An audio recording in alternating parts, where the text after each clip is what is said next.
오늘 말씀은 고린도 후서 1장이죠. 신약성경 286면부터 시작되고요. 고린도 후서 1장 1절부터 7절까지 말씀을 같이 나눠서 보시겠습니다. 고린도 후서 1장 1절 하나님의 뜻으로 말미암아 그리스도 예수의 사도된 바울과 형제 디모데는 고린도에 있는 하나님의 교회와 또 온 가야에 있는 모든 성도에게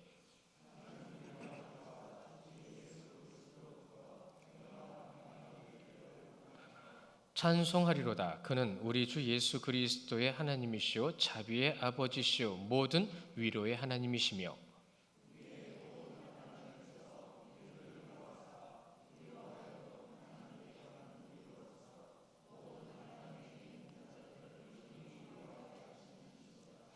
그리스도의 고난이 우리에게 넘친 것 같이 우리가 받은 위로도 그리스도로 말미암아 넘치는도다.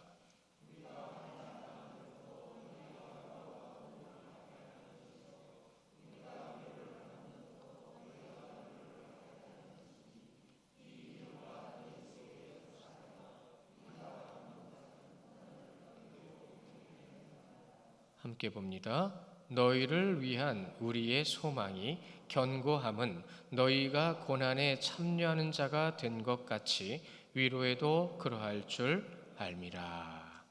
아멘. 오늘부터 이제 고린도 후서 말씀 우리가 같이 보시게 될 텐데요. 고린도전서 말씀을 통해서 교회의 본질, 복음의 본질에 대해서 우리가 한 걸음 더 나아가 그만큼 알게 됐습니다. 우리가 알고 있는 것, 여러분 아는 것이 구원해 주는 게 아니에요.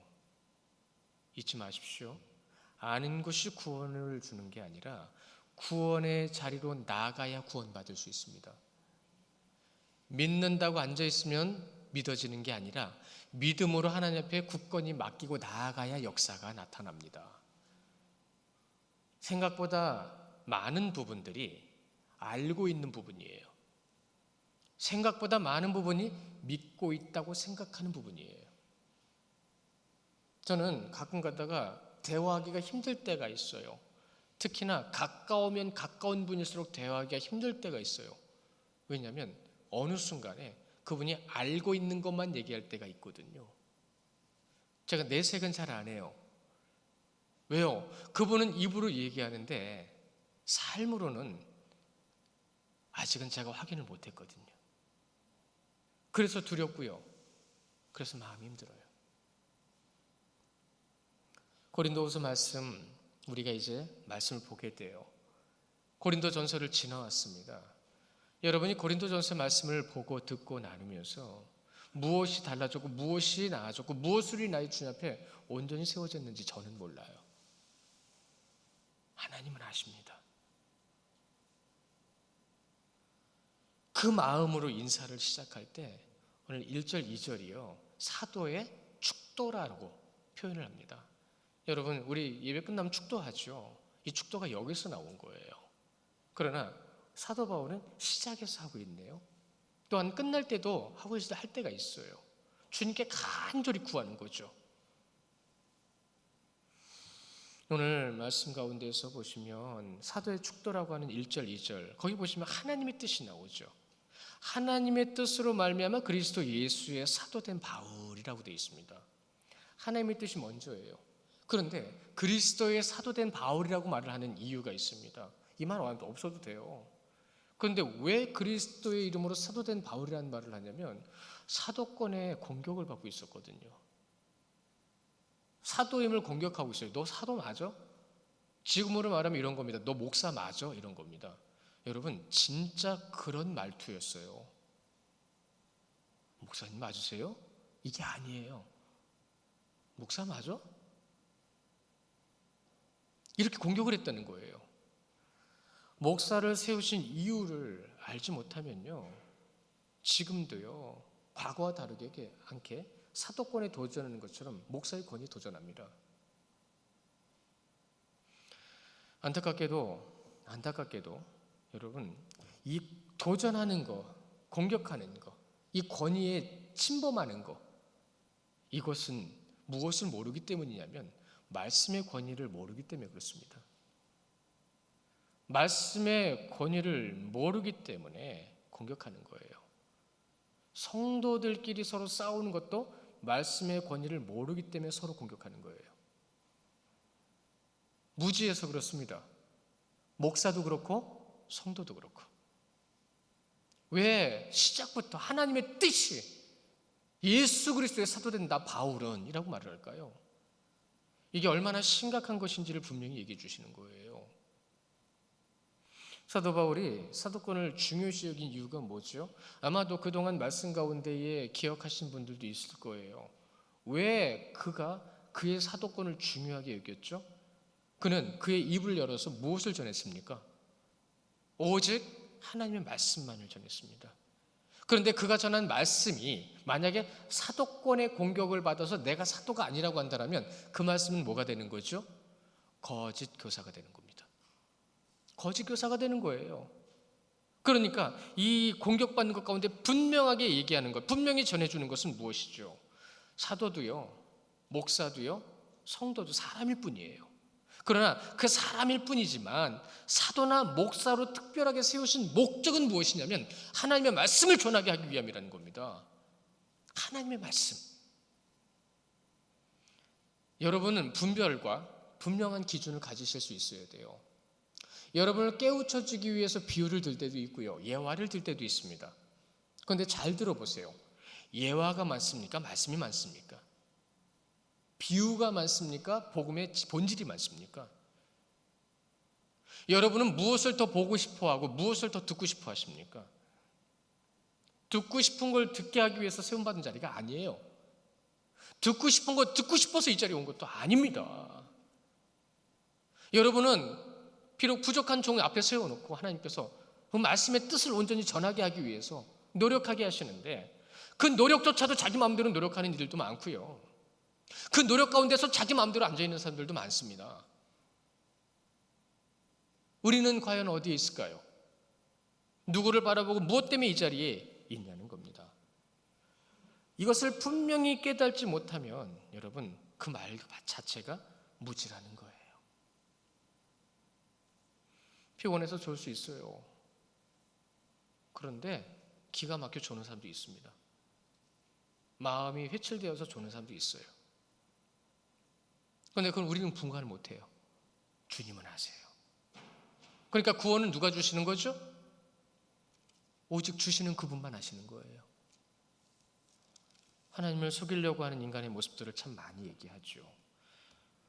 잘 들어보셔야 됩니다. 잘 들여다보셔야 돼요. 문제가 복음 때문인지 인간의 감정과 세상 문제 때문인지 자신들의 기준 때문인지 그 문제가 왜 불거지고 있는지를 우리는 분별할 수 있어야 된다는 얘기입니다. 그게 성도예요. 진짜 깨어있는 성도의 모습입니다. 신학적으로 영적, 육적인 증명이라고 표현을 합니다. 깨어있고 못 깨어있고 복음으로 인한 것인지 인간의 것으로 인한 것인지. 육은 항상 영을 힘들게 알거든요. 잊지 마세요. 여러분 근심 가지고 있는 거 다 육적인 부분이 대부분입니다. 고민하고 걱정해도 해결되지 않는다라는 거 심리학에서도 분명히 얘기해 주는데 신학적인 견해에서 이런 말이 있어요. 교회에 하나님께서 주신 두 가지 큰 복이 있다고요. 교회에 주신 큰 복. 첫 번째, 하나님의 말씀입니다. 우리에게 그 하나님의 말씀을 주셨어요. 두 번째, 그 말씀을 풀어서 전하는 사역자입니다. 사도 바울이 없었으면, 예수님의 제자들이 없었으면, 속사도와 교부들이 없었다면 여러분, 복음은 전해지지 않았어요. 다시 한번 말씀드립니다. 말씀 많이 보십시오. 기도 많이 하십시오. 말씀 보라 안 하면 말씀 안 봐요. 기도하라 안 하면 기도 안 합니다. 이제는 여러분들 알고 있고 느끼고 있어요. 그러면 성령님이 여러분에게 주신 감동대로 하십시오. 귀 있는 자는 성령이 교회들에게 하는 말씀을 들을지어다. 이게 요한계시록 말씀이잖아요. 이 말씀은 몇 번이나 반복되잖아요. 고린도후서에서 전해주시는 중요한 메시지, 그리스도인은 그리스도인 누군지 알아야 한다는 뜻이에요. 그 메시지가 여기 담겨져 있습니다. 그래서 사도 바울은요, 자신이 누구냐, 또 복음을 듣는 너희들이 누구냐라는 질문을 원문의 뜻 가운데 계속 전하고 있습니다. 너는 누구냐? 그리스도인이냐? 다른 말씀서들을 보면은 이 사도 바울이 이 글 솜씨가 굉장히 좋았거든요. 그래서 굉장히 체계적이고 조직적으로 기록이 돼요. 근데 이 고린도서는 약간 흐트러져 있어요. 좀 복잡한 듯해요. 그냥 그대로 전해드릴게요. 왜냐하면 이 고린도후서가 기록될 때 이 사도 바울의 마음 상태가 그랬거든요. 힘들었어요. 고린도에게 서신을 전할 때 디도편에 보냈거든요. 근데 디도가 돌아와야 되는데 돌아오질 않아요. 에베소에서 상당히 오랜 기간 머물러 있다가 이제는 다른 지역으로 가야 되겠는데 복음을 전하러 가야 되잖아요.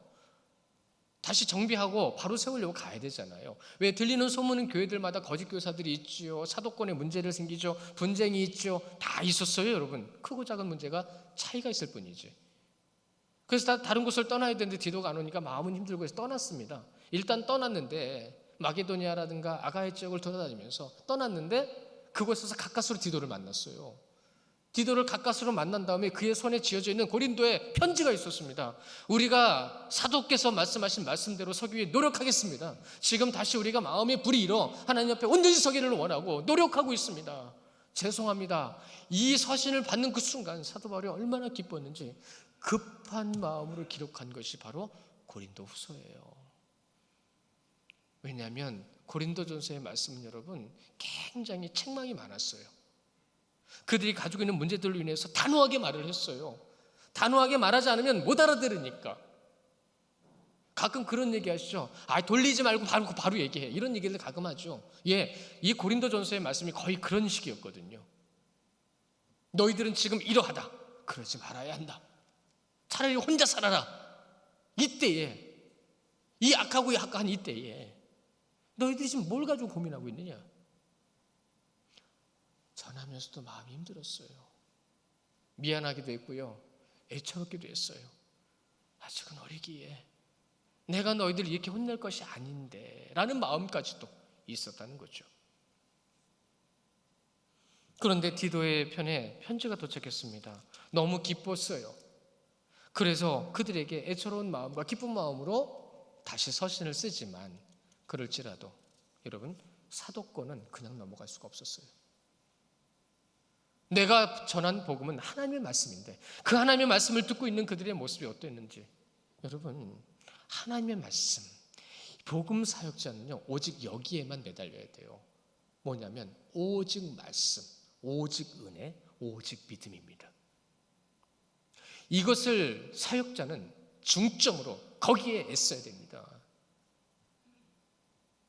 이것을 애씀을 통해서 사도 바울은 뭐라고 얘기했는지 기억나실 겁니다. 당신 사도 맞습니까? 라고 할 때에 내가 사도인 것은 바로 너희로라 라고 얘기했어요. 너희가 내 증명서라고요. 왜요? 복음을 전하게 하셔서 복음을 전했기 때문에 너희들이 지금 믿고 있지 않느냐.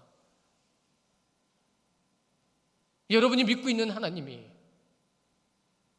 여러분에게 보낸 사역자를 통해서 말씀을 알게 하셨다라면 시간이 지나면서 전해지는 말씀 가운데 더 굳건히 온전히 세워져야 되는 거 아닌가요? 천국에 들어갈 때가 온전한 믿음인 거예요. 왜요? 천국에 들어갔으니까요. 그러나 그 전에는요, 여러분 아무도 장담하지 마십시오. 믿음의 연조가 있다고 장담하지 마십시오. 말씀을 많이 알고 있다고 장담하지 마십시오. 기도 많이 하고 있다고 장담하지 마십시오. 그것이 여러분을 교만하게 만듭니다. 여러분을 얼마나 교만하게 만들었는지 여러분 스스로는 모를 거예요. 어디서 알 수 있는지 아십니까? 내가 자꾸 나타나면 그만한 거예요. 나는 이 정도 했거든. 내가 장로거든. 안수집사 권사거든. 나 교회 집사야. 내가 목사거든. 목사가 구원시키는 거 아닙니다. 목사의 말에 순종한다고 구원받는 거 아닙니다. 순종하여 복받는 것은 구원의 과정일 뿐이에요. 응답하시는 하나님. 목회자와 성도가 어려움을 겪는 이유가 바로 여기에 있는 거예요. 교회는 오직 하나님 말씀으로만 세워져야 한다는 걸 잊지 마시고 기도로 나가야 되는 것임을 잊지 마십시오. 그래서 우리가 하나님 앞에 나아가는 것도 여러분 사단의 공격 만만치 않습니다. 얼마나 많이 공격하는지 모릅니다.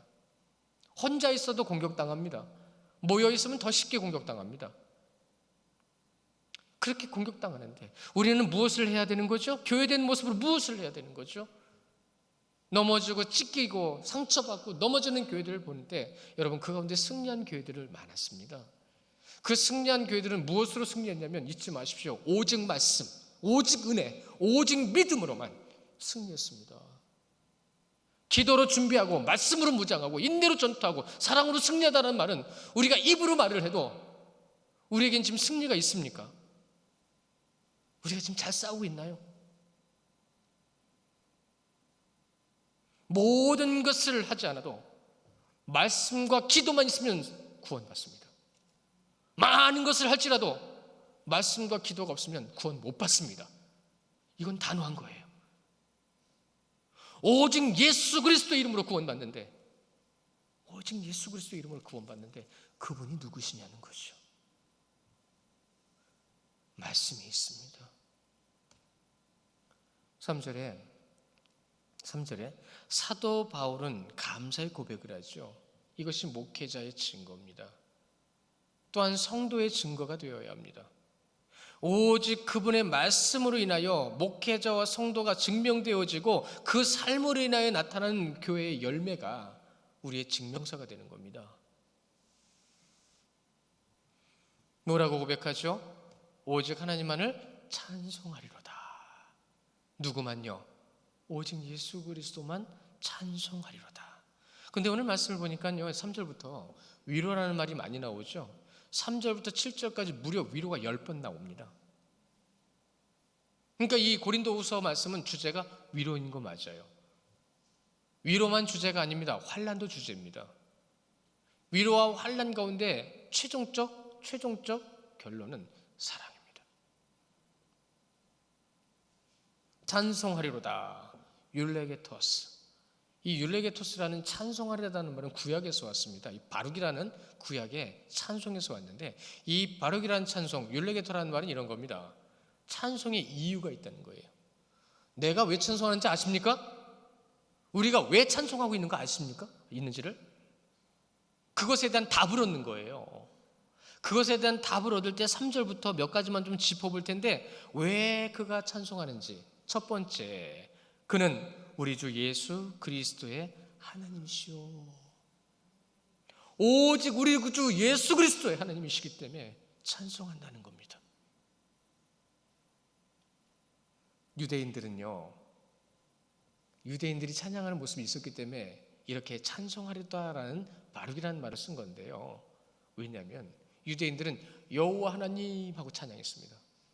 그런데 이제는 예수 그리스도의 십자가 이후에 오직 예수 그리스도의 하나님이시오라고 찬양하기 시작하는 거예요. 이제 약간 시각이 달라지는 겁니다. 개념이 달라지는 거예요. 무엇이죠? 성육신하신 예수 그리스도와 우리와 함께 하신다라는 그 하나님, 그분을 찬양한다는 뜻입니다. 성육신이 무엇인지 여러분 잘 아실 거예요. 아니요. 이 시간 다시 한번 말씀드립니다. 성육신은 우리 인간의 몸을 입고 오신 예수 그리스도, 인간의 몸을 입고 오신 예수 그리스도를 닮아가는 자가 성도. 여러분 이거 중요한 겁니다. 이 두 가지를 꼭 기억하셔야 됩니다. 예수 그리스도를 닮아가는 성도, 여러분 옆에 계신 분이 성도입니다. 무슨 뜻인지 아시겠어요? 어떤 의미로 이제는 우리가 알고 있어야 되는지 아시겠어요? 근데 그 성도들 사이에 뭐가 있죠? 정확하게 말씀드릴게요. 성도와 성도 사이에 마귀가 있습니다. 이게 무슨 말인지 아시겠어요? 성도가 성도를 바라보지 못하게 합니다. 성도가 성도를 섬기지 못하게 합니다. 성도가 성도를 오해하게 만듭니다. 성육신 하신 주님께서 이 땅에 오신, 우리의 죄를 사시게 오신 주님께서 무엇을 보여주셨는지 아시겠어요? 주님 앞에 제자들이 어떤 모습이었죠? 내가 크니 네가 크니 싸우고 앉아 있었죠. 여러분은 교회 안에서 누가 제일 큰 분이십니까? 가장 작은 자로라.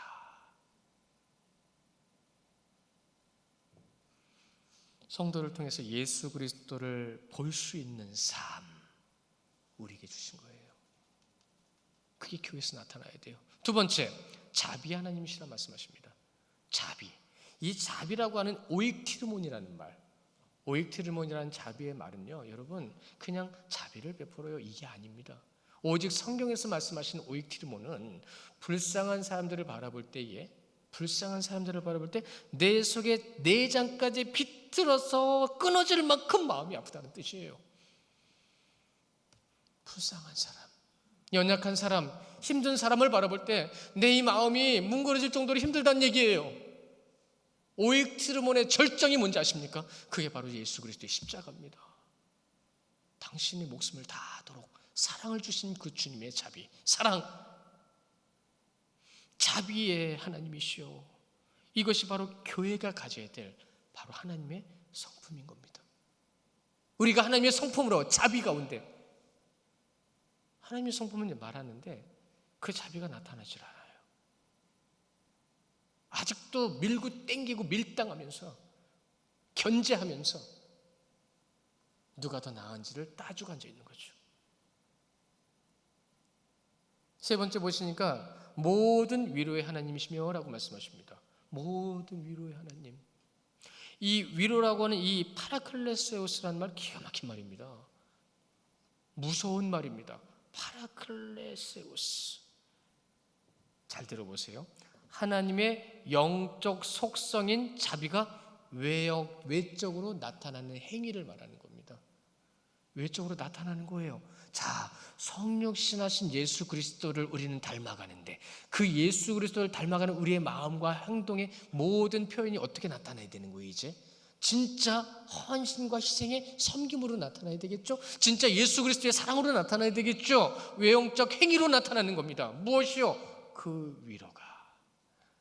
우리 말씀 2절 같이 보실 건데요. 먼저는 고린도후서 2장 8절. 말씀이 너무 많아서 2절만 볼게요. 먼저는 2장 8절 말씀 함께 봅니다. 시작. 그러므로 너희를 권하노니 사랑을 그들에게 나타내며. 사랑을 그들에게 나타내며. 또 한 장은 이사야 말씀인데요. 51장 3절 말씀인데 같이 보시겠습니다. 시작. 나 여호와가 시온의 모든 황폐한 곳을 위로하여 그 사막을 에덴 같게 그 광야를 여호와의 동산 같게 하였나니 그 가운데에 기뻐함과 즐거움과 감사함과 창화의 소리가 있으리라. 아멘. 창화는 잘 뭔지 모르시겠죠? 화답하는 뜻을 얘기하는 거예요. 화답하는 거. 화답한다는 걸 우리나라 한자로 기록했더라고요. 근데 이 화답이 무엇이냐면 악기를 연주하는 것처럼, 우리 반주자처럼 반주자 이렇게 손가락 움직여서 피아노 치죠. 예, 기타도 치죠. 드럼도 치죠. 예, 그 악기를 연주하면서 그 어떤 것도 갚을 수 없는 찬양을 하나님께 화답함으로 갚아드리는 것. 그게 창화입니다. 이건 주님을 느끼는 자만 할 수 있는 거예요. 주님을 경험한 자만 할 수 있는 거예요. 오직 그분이 주신 에덴과 같이 하나님의 동산과 같은 곳에서 내가 기쁨과 즐거움과 감사함으로 내가 창화 드리리라. 말씀이 전해주시는 위로, 바로 그겁니다. 세상이 줄 수 없는 위로, 오직 주님께서만 주실 수 있는 위로. 대표적으로 2절 말씀 봤잖아요. 그것을 다시 한번 정리해 볼까요? 첫째, 오직 하나님의 사랑만이, 오직 하나님의 능력만이 우리에게는 위로가 될 수 있다는 겁니다. 그 위로를 통하여 우리가 받을 수 있는 것은 기쁨과 즐거움과 감사와 창화의 소리라는 것을 구분져서 대표적으로 2 말씀만 제가 인용해 드렸어요. 사도 바울의 경험 여러분 잘 아시잖아요. 그 위로받았던 경험, 그 하나님의 사랑을 느꼈던 그 사랑, 위로를 사람에게 받으려고 하지 마십시오.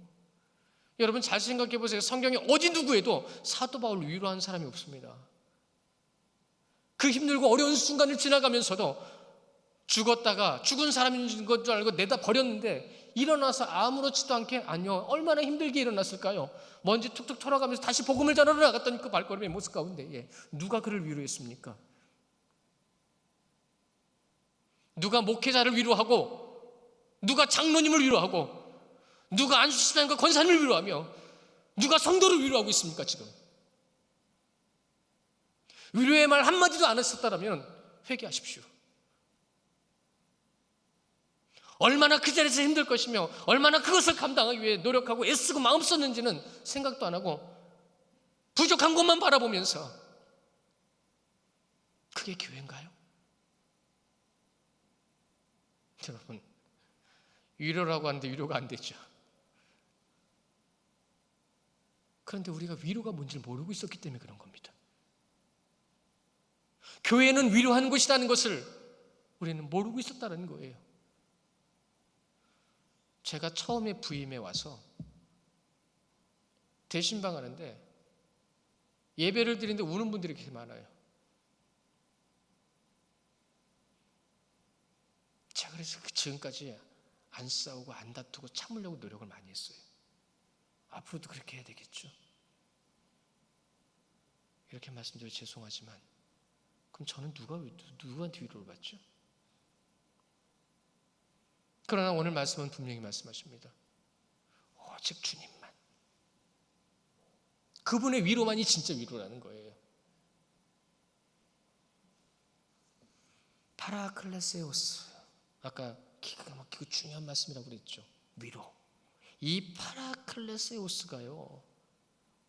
이런 말입니다. 성령. 파라클레토스. 그러니까 성령은 누구시란 얘기예요? 위로하시는 분. 파라클레토스. 말씀 한 점 같이 볼까요? 요한복음 14장 26절입니다. 요한복음 14장 26절에 이렇게 말씀하십니다. 시작. 보혜사 곧 아버지께서 내 이름으로 보내실 성령 그가 너희에게 모든 것을 가르치고 내가 너희에게 말한 모든 것을 생각나게 하리라. 하나님의 말씀이 생각날 때마다 희열이 느껴집니다. 하나님의 말씀이 나타날 때마다 기쁨이 생깁니다. 하나님께서 하신다는 걸 느낄 때마다 참게 됩니다. 울그락불그락 여기까지 올라왔다가 막상 만나가면 이건 다 사라지고 그냥 주님의 마음이 이렇습니다 라고 되는 거예요. 육적으로 나아가지만 영적으로 세우신 하나님을 많이 경험해 봤습니다. 저도 사람이거든요. 여러분도 사람이거든요. 그리스도인에게 닥치는 환난과 고난을 여러분 타작에다 많이 비유하잖아요. 그렇죠? 곡식을 떨기 위해서 타작할 때 보면 때리고 비비고 던지고 이게 환난이라는 겁니다. 근데 이 환난이 지나고 나면 무엇이 남죠? 알곡이 남습니다. 그 알곡은 거두어 창고에 들인다고 말씀하셨습니다. 결국 환난과 고난은 뭐라는 얘기예요? 여러분, 알곡을 가리는 과정이 되는 겁니다. 근데 그 환난의 과정 가운데 우리는 그냥 힘들기만 하고 푸념만 하고 서로 자꾸 부딪히죠. 그 환난의 의미를 찾는다고 한다면 내가 주님의 마음을 품고 주의 뜻을 따라 아버지 앞에 나아갈 수 있는 시기가 기회가 되는 건데 그러지 못하고 그 환난과 고민 앞에 주저앉으려고만 하죠. 그래서 많은 믿음의 은퇴한 목사들이 항상 그러죠. 계기가 있다고. 그것이 어떻게 다가오는지 그 계기를 계기로 받아들일 수 있어야 된다는 거죠. 마태복음 3장 12절의 말씀이 이렇게 말씀하시잖아요. 우리 같이 읽어볼까요? 마태복음 3장 12절 시작. 손에 키를 들고 자기 타작마당에 정하게 하사 알곡은 모아 곳간에 들이고 쭉정이는 꺼지지 않는 불에 태우리라. 알곡과 쭉정이를 분명히 구분하고 계세요. 4절에서 하나님의 위로를 구체적으로 말씀하실 때 이렇게 하시잖아요. 4절에 우리의 모든 환난 중에서 우리를 위로하사 우리로 하여금 하나님께 받은 위로로서 모든 환난 중에 있는 자들을 능히 위로하게 하시는 이시니라. 아멘. 11월 달 말씀 히브리서 2장 18절 말씀 뭐라고요? 그가 시험을 받고 고난을 당하셨은즉 시험 받는 자들을 능히 도우실 수 있느니라. 그런데 우리는 지금 누구를 의지하죠? 무언가를 붙잡으려고 그러죠? 오직 예수 그리스도께서 위로를 주시는 분임을 믿으시기 바랍니다. 오직 예수 그리스도께서 위로를 주는 걸 믿는다라고 한다는 게 결국 뭐냐면 우리는 누구에게 위로를 받아야 된다는 얘기예요? 믿는 자들은 누가 위로해 주신다는 얘기예요. 그것을 우리에게 지금 말씀해 주고 계시는 겁니다. 오늘 말씀에 위로라는 말이 10번이나 나온다고 그랬죠. 위로 다음으로 많이 나오는 말씀이요, 환난인데 9번이나 나옵니다. 환난이라고 하는 이 드립세이라는 말, 이게요 이렇게 누른다는 얘기거든요. 압착, 아주 짓누르는 거예요. 그래서 우리는 믿음 안에서 예배 가운데서 교회에서 성도된 모습을 마음이 눌린다라는 말을 가끔 씁니다. 마음이 눌린다, 영적으로 눌리는 거예요.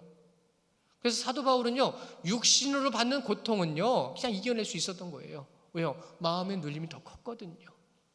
이 자비라는 말이 무슨 뜻인지 알고 있었거든요. 그래서 그는 털털 털고 일어나서 다시 사역의 자리로 나갈 수 있었던 겁니다. 성령님의 위로를 계속 받았어요. 사람을 바라보지 않았어요. 4절에 보십시오. 우리로 하여금이라고 시작되잖아요. 우리로 하여금이라고 시작되면서 뭐라고 말씀하세요? 능히 위로하게 하시는 이시다. 누가요? 하나님. 예수 그리스도, 그분만이 우리를 위로해 주시는 줄 믿으시기를 축원합니다. 우리가 그 믿음을 위해서 이 자리에 있는 겁니다. 믿음 때문에 있는 겁니다. 믿음을 위해서 나가는 겁니다. 고린도후서 12장 10절 말씀도 같이 보실까요? 12장 10절의 말씀에 또 이렇게 기록하세요. 같이 보십니다. 시작. 그러므로 내가 그리스도를 위하여 약한 것들과 능력과 궁핍과 박해와 곤고를 기뻐하노니 이는 내가 악한 그때에 강함이라. 약한 그때에 왜 강한지 아십니까? 그것을 해결해 주시는 강한 하나님을 만나기 때문입니다. 그분이 나에게 응답하시기 때문입니다. 모든 능력과 궁핍과 박해와 공고를 기뻐할 수밖에 없는 것은 내가 무엇을 경험할 수 있기 때문이죠? 나를 위로하시는 그분을 경험할 수 있기 때문에 그 순간을 맞이했다라는 뜻이 되는 겁니다. 이제는 그에 닥친 모든 고난과 환난은 하나님의 능력의 때가 되는 겁니다. 그런데 우리는 자꾸 주저앉으려고 그러죠. 조금만 버티면 되는데, 조금만 주님을 의지하면 되는데, 조금만 더 참으면 되는데, 그것이 이루어지지를 않는 거예요. 자신의 믿음이 더욱 굳건해지고 강해지는 그 순간을 이제는 맞이하게 되는데, 성령의 역사. 5절에 그리스도의 고난이 우리에게 넘치는 것 같이 우리가 받은 위로도 그리스도로 말미암아 넘치는도다. 약속이에요. 우리에게 주신 그 약속이에요. 고난 앞에서 예수 그리스도를 의지하는 연습이 필요합니다. 한 번에 되는 거 아니에요. 연습하셔야 돼요. 결단과 결정이, 결심과 결단이 여러분 모든 것을 해결해 주지 않습니다. 내가 그 길로 나가야 돼요. 눌림과 어려움과 힘듦 속에서 끝까지 주님을 믿고 의지하여 그분 앞에 믿음으로 서 있는 겁니다.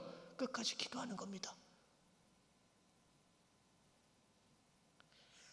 이 뒤에 가보면 뒷동산이 있죠. 작은 산들이 참 많습니다. 그 산에 한번 올라가 보십시오. 그 산에 올라가면 그 산보다 더 높은 산이 보일 겁니다.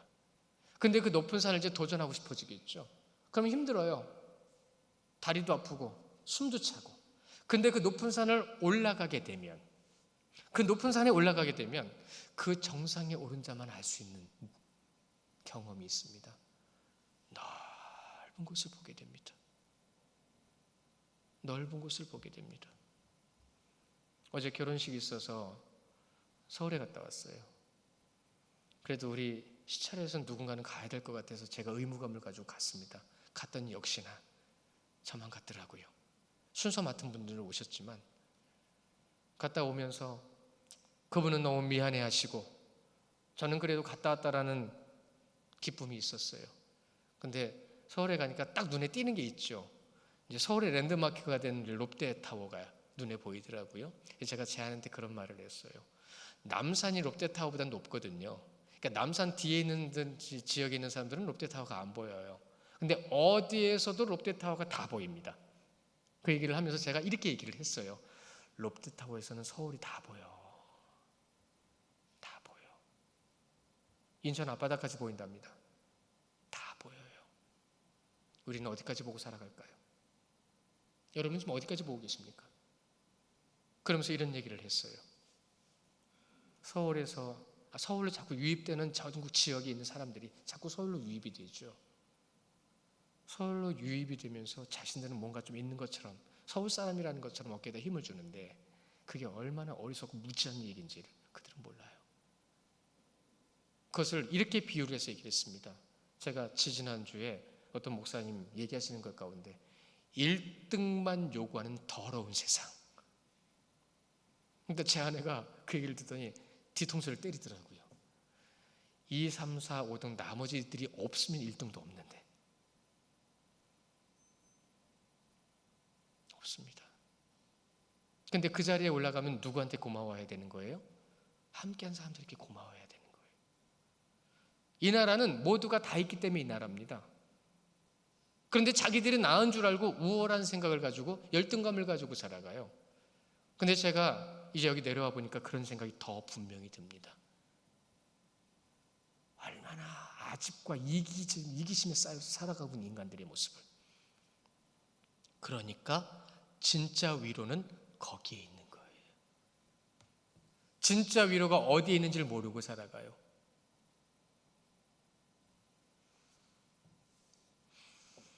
굳건한 믿음, 강한 믿음. 사도 바울은 진짜 영적 비결은 생명의 사역에서 깨달았습니다. 오직 주님 안에서, 복음 안에서. 세상을 바라볼 수 있는 사람이 큰 사람입니다. 도심지에서 사는 사람이 큰 사람이 아니고 1등 하는 사람이 큰 사람이 아니에요. 그 모든 걸 아우를 수 있고 보듬을 수 있는 그 사람이 큰 사람이라는 것을 잊지 마십시오. 잘 생각하셔야 됩니다.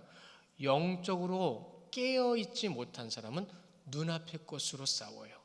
그러나 영적으로 깨어있는 사람은 눈앞에 있는 것은 하나의 과정이라는 것을 알게 돼요. 그 이면에 진정한 영적과 하나님의 뜻이 무엇인지를 깨닫게 된다는 겁니다. 5절에 보십시오. 고난이 넘친다라는 말이 있죠. 고난이 넘친다고 하셨습니다. 예수님의 고난에 동참한 것이 기쁘다라는 표현입니다. 진짜 진리가 무엇인지를, 진짜 복음이 무엇인지를 알아서 그 가운데 서 있는 자를 바라보면서.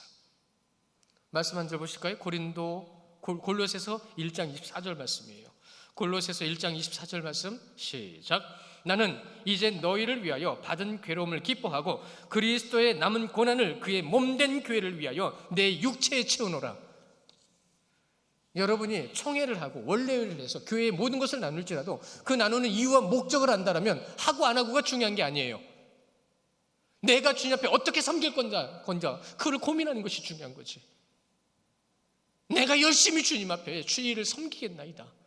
내 삶을 주님께서 주신 그 사랑으로 채워가겠나이다. 어떤 자리에서든 어떤 모습으로든 주님 앞에 그렇게 하겠나이다. 내 안에 가득 채워주옵소서. 더 헌신하겠습니다. 더 섬기겠습니다. 이것이 중요한 거예요.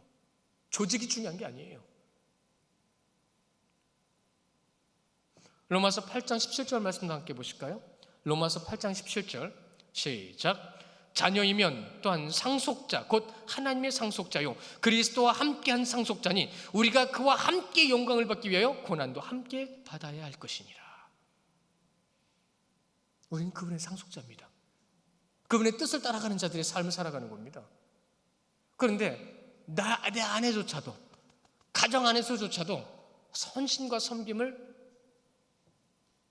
보이고 계십니까?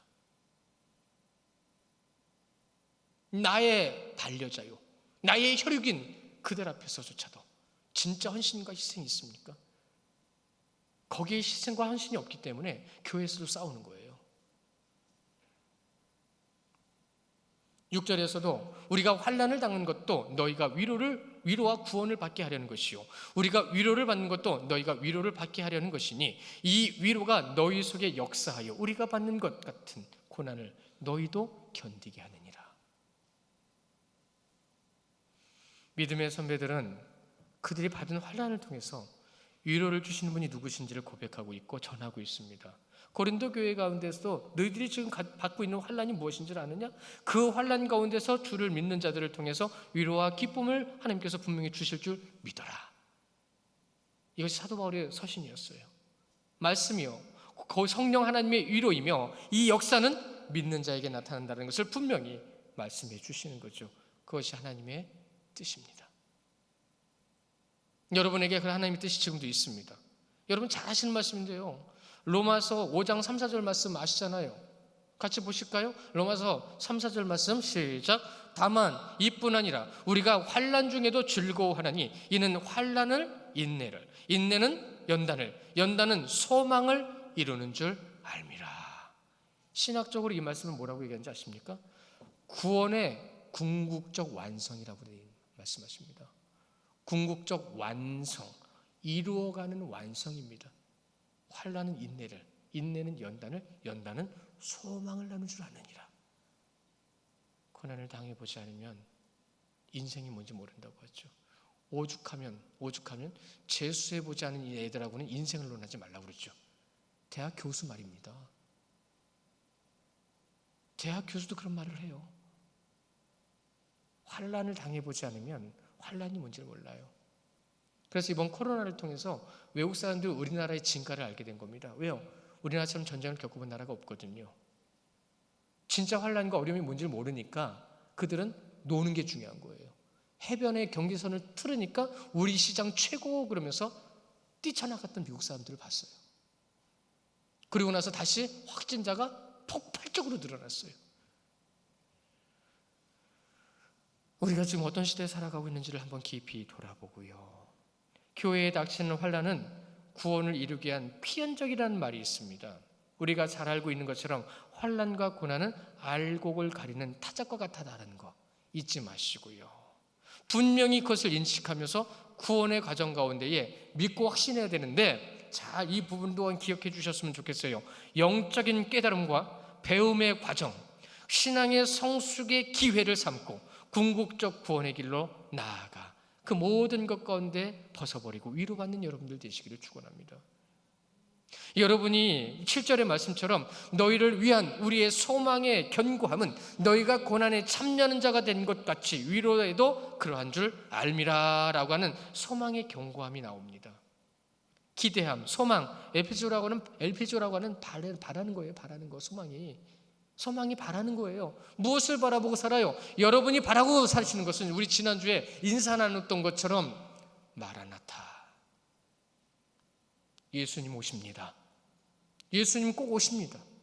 그것이 여러분의 위로가 되어야 되고요, 여러분의 소망이 되어야 합니다. 엘피조, 절대 변하지 않는 소망, 바라는 것. 사랑하는 성도 여러분, 위로를 잠시 사라질 것에게 구하지 마십시오. 영원한 것, 온전한 것, 그것을 주시는 위로자에게 구하십시오. 환난은 인내를, 인내는 연단을, 연단은 소망을 이루는 그 말씀 가운데 성도에게, 교회에게 분명히 전해주신 이 말씀을 통해서 우리 고린도후서를 보는 모든 과정 속에서 진짜 위로를 경험하시고 진짜 위로를 받으시고 그래서 위로 가운데 세워주시는 우리 귀한 성도님들 되시기를 주님의 이름으로 축원합니다. 우리 이 시간 함께 기도하기 원합니다.